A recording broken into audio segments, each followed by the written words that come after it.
સુરતના ટેક્સટાઇલ માર્કેટના વેપારી સાથે વિશ્વાસઘાત કરીને 10.46 કરોડની છેતરપિંડીનો મોટો કિસ્સો પ્રકાશમાં આવ્યો છે। તમિલનાડુના વેપારી ગણેશ ઉર્ફે મુરલી થંગાવેલે અન્ય સાગરીતો સાથે મળીને એક સુનિયોજિત ષડયંત્ર રચ્યું હતું। આરોપીએ આધાર કાર્ડમાં સરનામું બદલીને ખોટા પુરાવા ઊભા કર્યા હતા। આ નકલી દસ્તાવેજોના આધારે કર્ણાટકના મૈસૂર ખાતે શિવમ ટ્રેડર્સ નામે એક બોગસ પેઢી રજીસ્ટર કરાવી હતી। ત્યારબાદ તેને 1,75,449 સાડીઓ લઈ જઈને તમિલનાડુમાં વેચી મારી હતી। અંતે સુરત પોલીસે ભેજાબાજ ગણેશન થંગાવેલને દબોચ્યો છે। ઠગ ટોળકીએ સુરતની ઓવન વેવ્સ ફર્મના વેપારીને શિકાર બનાવ્યા હતા। આરોપીઓએ શરૂઆતમાં નાની કિંમતનો માલ ખરીદી તેનું સમયસર પેમેન્ટ કરી દીધું હતું, જેથી વેપારીનો વિશ્વાસ જીતી શકાય। આટલું જ નહીં, વેપારીને વધુ ભરોસો આપવા માટે સેન્ટ્રલ બેંકના અંદાજે 2,84,49,49 એડવાન્સ ચેકો પણ આપી દીધા હતા। આ માયાવી જાળમાં ફસાઈને વેપારીએ મોટા ઓર્ડર આપવાની તૈયારી બતાવી હતી।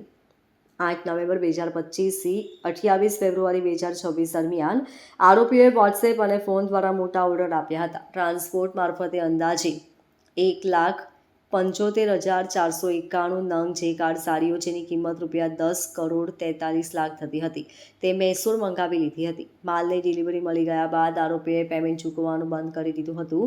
વેપારીએ જ્યારે એડવાન્સમાં આપેલા ચેકો બેંકમાં જમા કરાવ્યા ત્યારે તે તમામ ચેક રિટર્ન થયા હતા, જેથી છેતરપિંડીનો પર્દાફાશ થયો હતો।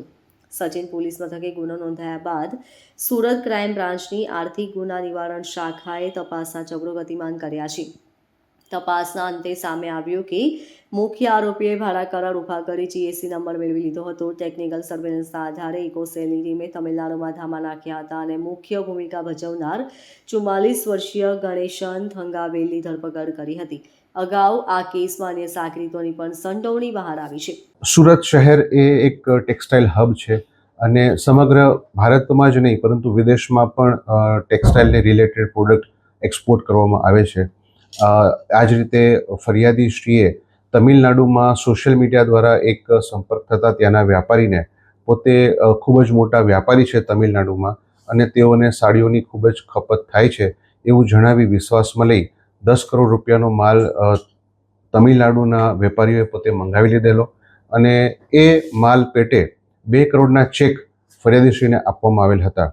જ્યારે ફરિયાદીશ્રીએ પોતે આ ચેક બેંકમાં ડિપોઝિટ કર્યા ત્યારે એ ચેક બાઉન્સ થતાં તેમને શંકા ગયેલી અને તેઓએ તપાસ કરતાં આ સમગ્ર વેપારીઓ બનીને જે લોકોએ માલ લઈ ગયા હતા એ લોકોએ એમની સાથે વિશ્વાસઘાતનો તેમને કન્ફર્મ થયેલ, જે આધારે તેઓએ ફરિયાદ આપતા અમે હાલ આ ફરિયાદમાં 3 આરોપીની ધરપકડ કરી લીધેલી છે અને તાજેતરમાં જ તે આરોપી ગણેશન ઉર્ફે મુરલીની ધરપકડ કરવામાં આવેલ છે। આ આરોપીનો રોલ એવો હતો કે જે કંઈ ટેક્સટાઇલની પ્રોડક્ટ અહીંથી જેણે મંગાવેલી હતી એ પ્રોડક્ટ કોને સપ્લાય કરવી, કેટલી ક્વોન્ટિટીમાં સપ્લાય કરવી અને તેમની પાસેથી જે પૈસા કેવી રીતે લેવા એ બાબતેનો સમગ્ર વ્યવહાર હાલનો આરોપી સંભાળતો હતો। Bureau report LK star news, Surat.